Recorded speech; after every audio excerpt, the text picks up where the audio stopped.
नमस्कार दोस्तों, स्वागत है आपका लॉ गुरु में। मैं अनुराग ऋषि और आज की इस वीडियो में हम लोग बात करेंगे मूता मैरिज के बारे में। दोस्तों, अपनी पिछली वीडियो में हमने बात करी थी काइंड्स ऑफ मैरिजेस के बारे में, जिसमें हमने देखा था मूता marriage is a kind of Muslim marriage. तो आज की इस वीडियो में हम लोग देखेंगे मूता मैरिज, उसके एसेंशियल एलिमेंट्स और साथ में उसके लीगल इफ़ेक्ट्स। तो चलिए बिना टाइम वेस्ट करे आज की वीडियो शुरू करते हैं।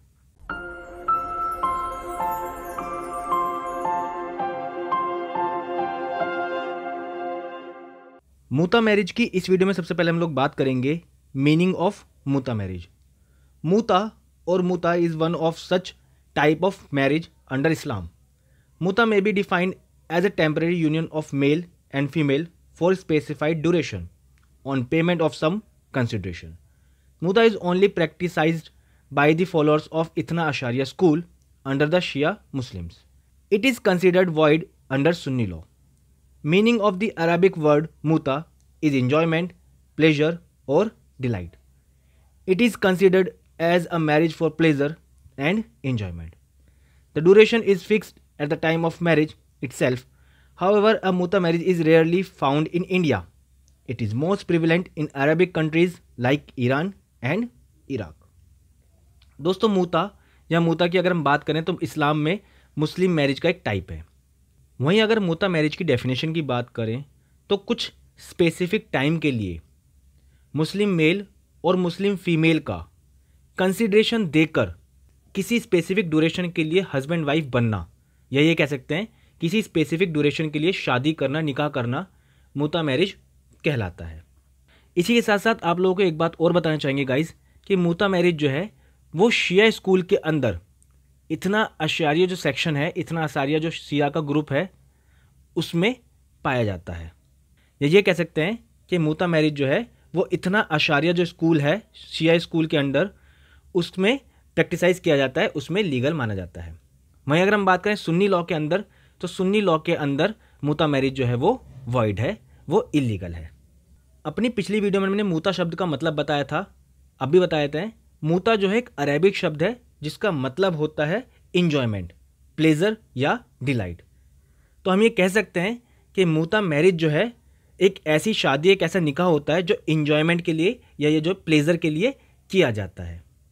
इसी के साथ साथ गाइज जो ड्यूरेशन होती है मूता मैरिज के अंदर, यानी कि कितने समय के लिए मूता मैरिज जो है वो परफॉर्म की जाएगी, वो निकाह के टाइम पे ही डिसाइड की जाती है।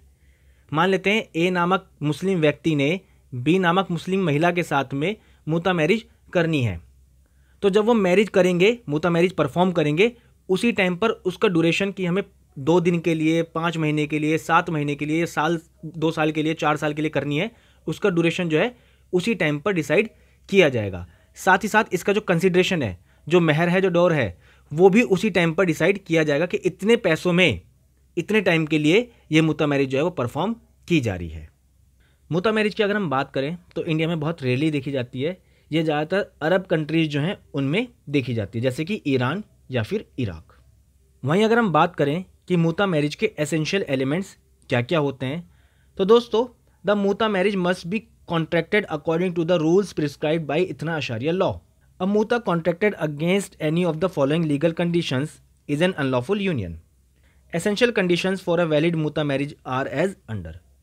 यानी कि दोस्तों अगर हम बात करें तो नीचे कुछ एसेंशियल कंडीशंस बताई गई हैं जो कि मूता मैरिज को परफॉर्म करने के लिए बहुत ज़्यादा ज़रूरी हैं। अगर इनमें से एक भी कंडीशन जो है वो फुलफिल नहीं होगी तो मूता मैरिज जो है वो इलीगल मानी जाएगी। ये जो कंडीशंस हैं ये इतना अशारिया लॉ के द्वारा प्रिस्क्राइब की गई हैं। क्या क्या कंडीशन है देख लेते हैं। पहला पॉइंट है इसमें, the parties must have attained the age of puberty and must also possess a sound mind. यानी कि दोस्तों पार्टीज जो हैं वो साउंड माइंड होनी चाहिए और उनकी पुबर्टी की जो एज है वो उन्होंने हासिल की जानी चाहिए। पुबर्टी की एज कितनी है, हमने अपनी लास्ट वीडियो में बताया था 15 एज है मेल और फीमेल के लिए, यानी कि लड़का और लड़की के लिए दोनों के लिए 15 एज है। अगर आप लोगों ने नहीं देखी पिछली वीडियो तो उसका लिंक मैंने इधर आई बटन पर डाल दिया है, आप जाकर जरूर देखें, वहाँ आपको और अच्छे से क्लियर हो जाएगा पुबर्टी किसको कहते हैं और उसकी एज कितनी निर्धारित की गई है। ठीक है दोस्तों, तो पार्टीज को साउंड माइंड होना जरूरी है और साथ साथ पुबर्टी की जो एज है वो भी अटेन करनी जरूरी है। इसी में अगर हम आगे पढ़ें, द शिया मेल में contract muta with any Muslim kitabia or fire worshipping woman, but he has no right to contract muta with the woman of any other religion। यानी कि दोस्तों अगर हम बात करें शिया मेल की, तो शिया मेल जो है वो किसी भी मुस्लिम महिला के साथ में, या फिर किसी भी किताबिया महिला के साथ में, या फिर किसी भी ऐसी महिला के साथ में जो दीपक पूजन करती है, फायर वर्शिपिंग करती है, उसके साथ में मुता मैरिज कर सकता है। पर वो इसके अलावा किसी भी अदर रिलीजन की महिला के साथ में मुता मैरिज नहीं कर सकता। इसी में आगे बताया है मुता with a Hindu women is void, यानी कि अगर मुस्लिम मेल जो है किसी हिंदू महिला के साथ में मुता मैरिज करता है तो वो वॉइड कंसिडर की जाएगी। But Shia women can not contract मुता विद एनी नॉन मुस्लिम। भैया इसमें एक कंडीशन और आ गई है कि मेल तो जो है वो किताबिया के साथ में, मुस्लिम के साथ में या फायर वर्शिपिंग के साथ में मुता मैरिज कर सकता है, पर जो शिया वुमेन जो है वो किसी भी नॉन मुस्लिम के साथ में मुता मैरिज नहीं कर सकती। अगर वो ऐसा करती है तो वो वॉइड कंसिडर की जाएगी। इसी के साथ साथ गाइज मुस्लिम लॉ के अंदर 4 शादी वैलिड है, आप लोगों को पता होगा। पर वहीं अगर हम बात करें मुता काइंड्स ऑफ मैरिज की, तो भैया मुता में कोई भी गिनती नहीं है, कोई भी रेस्ट्रिक्शन नहीं है। There is no restriction as to the numbers of मुता वाइफ्स। कोई रेस्ट्रिक्शन नहीं है, कितनी भी मुता वाइफ जो है आप कर सकते हैं, कितनी भी मुता शादी जो है, मेल फीमेल के लिए नहीं है ये, कितने भी मतलब मुस्लिम मेल जो है, शिया मेल जो है, वो कितनी भी मुता वाइफ रख सकते हैं। अब इसमें देखते हैं अगला point, the consent of both the parties must be a free consent. दोस्तों जैसे कि आप लोगों को पता है कि मुस्लिम मैरिज जो है वो कॉन्ट्रैक्ट होता है, और कॉन्ट्रैक्ट का पहला एसेंशियल जो है वो फ्री कंसेंट की बात करता है। So if there is no free consent the contract is void. उसी तरीके से अगर मुता मैरिज के अंदर जो कंसेंट है वो फ्री कंसेंट नहीं होगी तो जो मुता मैरिज है वो वॉइड होगी। थर्ड पॉइंट देखते हैं, the formalities of offer and acceptance which are necessary for a regular marriage are also essential in the मुता फॉर्म ऑफ मैरिज। मुता में be contracted lawfully without the witness. इसका मतलब दोस्तों कि जो भी ऑफर एंड एक्सेप्टेंस की कंडीशंस है वैलिड मैरिज के लिए, वही कंडीशन सारी फुलफिल होंगी किसके लिए, मुता मैरिज के लिए। तो वो कंडीशन क्या क्या हैं हमने अपनी पिछली वीडियो में बात करी थी। वैलिड मैरिज के अंदर जो ऑफर एंड एक्सेप्टेंस की जो कंडीशंस थी हमने उन पर बात की है, आप चाहें तो वीडियो जाकर देख सकते हैं। उसी से आपको क्लियर हो जाएगा कि ऑफर और एक्सेप्टेंस को, वैलिड एक्सेप्टेंस और ऑफर बनाने के लिए कौन कौन सी कंडीशन चाहिए।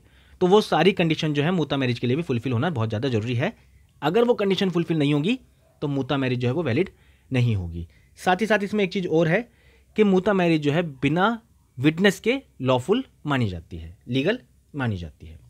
Next point, the parties must not be in prohibited relationship. दोस्तों कुछ रिलेशनशिप जो है वो प्रोहिबिटेड रिलेशनशिप में डाल रखी है, जिनको हमने एब्सोल्यूट इनकैपेसिटी में कवर किया था अपनी पिछली से पिछली वीडियोस में, तो आप उनमें भी जाकर देख सकते हैं। तो यहाँ पे बताया गया है कि जो पार्टीज जो हैं वो प्रोहिबिटेड रिलेशनशिप की कैटेगरी में नहीं आनी चाहिए, तभी जो है वो मुता मैरिज को वैलिड माना जाएगा। Next, the period for which the मुता is being contracted must be clearly specified. It may be for a day, for a week और फॉर सर्टेन ईयर्स। यानी कि दोस्तों जैसे मैंने आप लोगों को बताया अभी कि जो पीरियड है जिसके लिए मुता मैरिज जो है वो परफॉर्म की जा रही है वो बहुत ही स्पेसिफिक, क्लियरली स्पेसिफाई किया जाना चाहिए। ऐसे ना हो कुछ सालों के लिए, कुछ दिनों के लिए किया जा रहा है जहाँ पे टाइम स्पेसिफिक मेंशन नहीं किया गया है। तो जब मुता मैरिज परफॉर्म की जाती है वहाँ पे जो टाइम है, जो ड्यूरेशन है, वो क्लियरली स्पेसिफाई किया जाना चाहिए। भले ही वो एक दिन के लिए हो, एक हफ्ते के लिए हो या कुछ सालों के लिए हो, पर वहाँ पे स्पेसिफिक जो कह सकते हैं क्लियरली स्पेसिफाई किया जाना चाहिए कि भाई 2 साल के लिए या 3 साल के लिए। ऐसा ना हो कि कुछ सालों के लिए, तो कुछ का तो स्पेसिफिक नहीं है ना, इसलिए। नेक्स्ट पॉइंट है इसमें, द डॉर यानी कि consideration must be specified at the time of the contract. Where the dower has not been fix the मुता मैरिज इज वॉइड। यानी कि दोस्तों जैसे मैंने आप लोगों को बताया कि कंसिडरेशन जो है, जो अमाउंट है मुता मैरिज का, वो फिक्स होना चाहिए, वो क्लियर होना चाहिए। अगर वो फिक्स नहीं है तो मुता मैरिज जो है वो वॉइड कंसिडर की जाएगी। तो जो ड्यूरेशन है वो भी फिक्स होना चाहिए, जो अमाउंट है, जो कंसिडरेशन है वो भी फिक्स होना चाहिए। अगर ऐसा नहीं है तो मुता marriage will be consider as void मुता मैरिज। चलिए हमने मीनिंग देख ली, एसेंशियल देख लिए। अब हम देखते हैं कि मुता मैरिज का लीगल इफेक्ट क्या होता है हस्बैंड एंड वाइफ के ऊपर।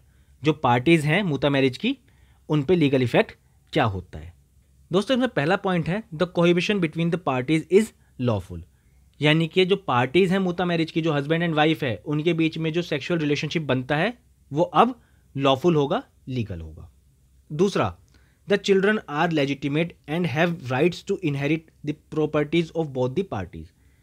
मुता मैरिज से जो बच्चे पैदा होंगे वो लीगल बच्चे होंगे, वो वैध बच्चे होंगे, और उनका दोनों ही लोगों पर, जो मुता मैरिज की जो पार्टीज हैं, जो हस्बैंड वाइफ हैं, उनकी प्रॉपर्टी पर राइट, लीगल राइट होगा।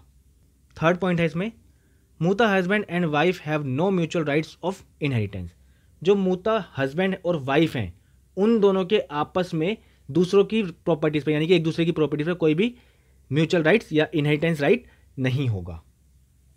यानी कि हस्बैंड का वाइफ की प्रॉपर्टी पर, वाइफ का हस्बैंड की प्रॉपर्टी में किसी भी तरह का लीगल राइट्स, इनहेरिटेंस राइट नहीं होगा। फोर्थ पॉइंट है इसमें, the wife is entitled to get full dower even if the husband does not cohabit for the full term and leaves the wife before the expiry of the term, but if the wife leaves the husband has a right to deduct the amount of dower proportionate to the unexpired period of the duration. यानी कि दोस्तों, अगर मान लीजिए मुता marriage हुई husband and wife के बीच में, मतलब ए नामक व्यक्ति और बी नामक महिला के बीच में मुता मैरिज होती है, और इन दोनों के बीच में फिजिकल रिलेशनशिप नहीं हुए, कोई भी सेक्सुअल इंटरकोर्स नहीं हुआ, तो भी महिला जो है अपना जो कंसिडरेशन है, फुल कंसिडरेशन जो है वो व्यक्ति से, जो हस्बैंड है, उससे ले सकती है। ऑल्दो उनके बीच में सेक्सुअल इंटरकोर्स हुआ है नहीं हुआ, फिजिकल रिलेशनशिप हुआ ही नहीं है, कोई फ़र्क नहीं पड़ता, शादी हुई है वो ले सकती है। इसी के साथ साथ टर्म अगर उनका कंप्लीट हुआ है नहीं हुआ, फ़र्क नहीं पड़ता। मान लीजिए 1 साल के लिए शादी होनी थी, 5 महीने के बाद में ही हस्बैंड ने उसको, अपनी जो वाइफ है, मुता वाइफ है, उसको छोड़ दिया, तो भी महिला जो है वो अपना कंसिडरेशन ले सकती है। पर अगर महिला ने हस्बैंड को छोड़ दिया है, साल भर के लिए शादी हुई थी, 5 महीने बाद ही महिला ने हस्बैंड को छोड़ दिया है, तो जो हस्बैंड है वो जो 7 महीने बचे हैं उसका अमाउंट डिडक्ट करके बाकी पैसा महिला को दे देगा। यानी कि जो कंसिडरेशन था, अमाउंट था, उसमें से 7 महीने का जो बचे पैसे हैं वो निकाल लेगा, और जो 5 महीने के पैसे थे वो महिला को दे देगा। नेक्स्ट, अ मुता wife is not entitled to get any maintenance from the husband under the Shia law. जैसे मैंने आप लोगों को पिछले पॉइंट में बताया कि हस्बैंड और वाइफ का आपस में किसी के ऊपर भी इनहेरिटेंस राइट नहीं होगा, उसी तरीके से जो वाइफ है उसका अपने हस्बैंड के ऊपर किसी भी तरह का मेंटेनेंस लेने का राइट नहीं होगा। Next point, where consummation has not taken place the wife need not observe any इद्दत। इफ द मुता marriage terminates after consummation, the wife is required to undergo an इद्दत of 2 monthly courses, but where the marriage dissolved due to the death of the husband, the muta wife is required to observe an iddat of 4 months 10 days. Where the muta wife is pregnant, the period of iddat extends till delivery of the child. यानी कि दोस्तों, अगर मान लेते हैं मुता marriage हुई, husband और wife के बीच में कोई भी फिजिकल इंटरकोर्स नहीं हुआ, फिजिकल रिलेशनशिप नहीं बना, तो जो वाइफ है उसको इद्दत का पीरियड फॉलो करने की ज़रूरत नहीं है। और अगर उन दोनों के बीच में फिजिकल रिलेशनशिप बना है और पीरियड पूरा हो गया है, वहाँ से अब दोनों अलग अलग हो गए हैं, तो महिला को 2 महीने का इद्दत का पीरियड फॉलो करने की ज़रूरत है। इसी के साथ साथ अगर टर्म पूरा नहीं हुआ है, हस्बैंड की डेथ होने से जो मुत्ता मैरिज है वो डिसॉल्व हो गई, तो महिला को जो है 4 महीने 10 दिन का इद्दत का पीरियड फॉलो करना पड़ेगा। और लास्ट है इसमें कि अगर जो मुता वाइफ है वो प्रेग्नेंट चल रही है, तो जब तक उसकी डिलीवरी नहीं हो जाती तब तक उसको इद्दत का पीरियड जो है वो फॉलो करना पड़ेगा। Next, there is no divorce in a मुता form of marriage, the marriage in this form dissolves. यानी कि दोस्तों, मुता मैरिज की अगर हम बात करें तो मुता मैरिज में किसी भी तरह का डाइवोर्स का प्रोविजन नहीं रखा गया है। मुता मैरिज जो है वो 3 तरीके से ख़त्म होती है। पहला है bye death of either party, चाहे हस्बैंड की डेथ हो जाए चाहे वाइफ की डेथ हो जाए, एक पार्टी की डेथ हुई, मुता मैरिज खत्म। दूसरा है on the expiry of the specified period, जिस पीरियड के लिए वो मुता मैरिज करी गई थी, मान लीजिए 1 महीने के लिए करी गई थी, तो जैसे ही वो 1 महीना खत्म होगा मैरिज डिसॉल्व हो जाएगी। कॉन्ट्रैक्ट है ना ये, तो जैसे ही कॉन्ट्रैक्ट का टर्म खत्म हुआ, कॉन्ट्रैक्ट खत्म, मुता मैरिज का टर्म खत्म हुआ, मुता मैरिज खत्म। चाहे 1 दिन के लिए रखी हो, चाहे 5 दिन के लिए रखी हो, चाहे 10 दिन के लिए रखी हो, चाहे साल भर के लिए रखी होगी, जैसे ही ड्यूरेशन खत्म हुआ मुता मैरिज डिसॉल्व। थर्ड है इसमें the husband leaves the wife before expiry of the term, जहाँ पर हस्बैंड जो है वो वाइफ को बिना टर्म के ख़त्म हुए छोड़ देता है, तो भी जो मैरिज है, मुता मैरिज जो है वो डिसॉल्व समझी जाएगी। मान लेते हैं 2 महीने का टाइम था, हस्बैंड ने 1 महीने अपनी वाइफ को रखा, मुता वाइफ को रखा, और 1 महीने बाद उसको छोड़ दिया, तो यहाँ पर भी मैरिज जो है वो डिसॉल्व समझी जाएगी। तो दोस्तों आज की इस वीडियो में हम लोगों ने कवर किया मुता मैरिज की मीनिंग, उसके एसेंशियल एलिमेंट्स और उसके legal aspects on both the parties. इसी के साथ साथ आज की इस वीडियो में बस इतना ही। इस वीडियो के पीडीएफ नोट्स का लिंक हमने इस वीडियो के डिस्क्रिप्शन में डाल दिया है, तो आप चाहें तो उस लिंक पर क्लिक करके उन नोट्स को डाउनलोड कर सकते हैं। साथ ही साथ दोस्तों हमने अपनी इस वीडियो के डिस्क्रिप्शन में अपनी वेबसाइट का लिंक भी डाल दिया है, जिस पे क्लिक करके आप हमारी सारी वीडियोस के पीडीएफ नोट्स वहाँ से डाउनलोड कर सकते हैं। और अगर आप लोगों को लगता है कि हमारे नोट्स आप लोगों के लिए बेनिफिशियल होते हैं, आप लोगों को हेल्प मिलती है, तो हमने अपनी वेबसाइट पे अपना QR कोड अपलोड कर दिया है।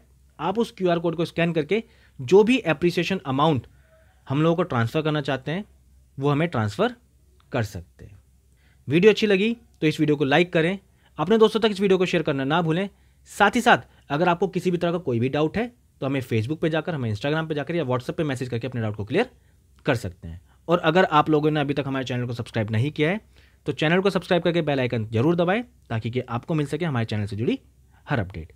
धन्यवाद।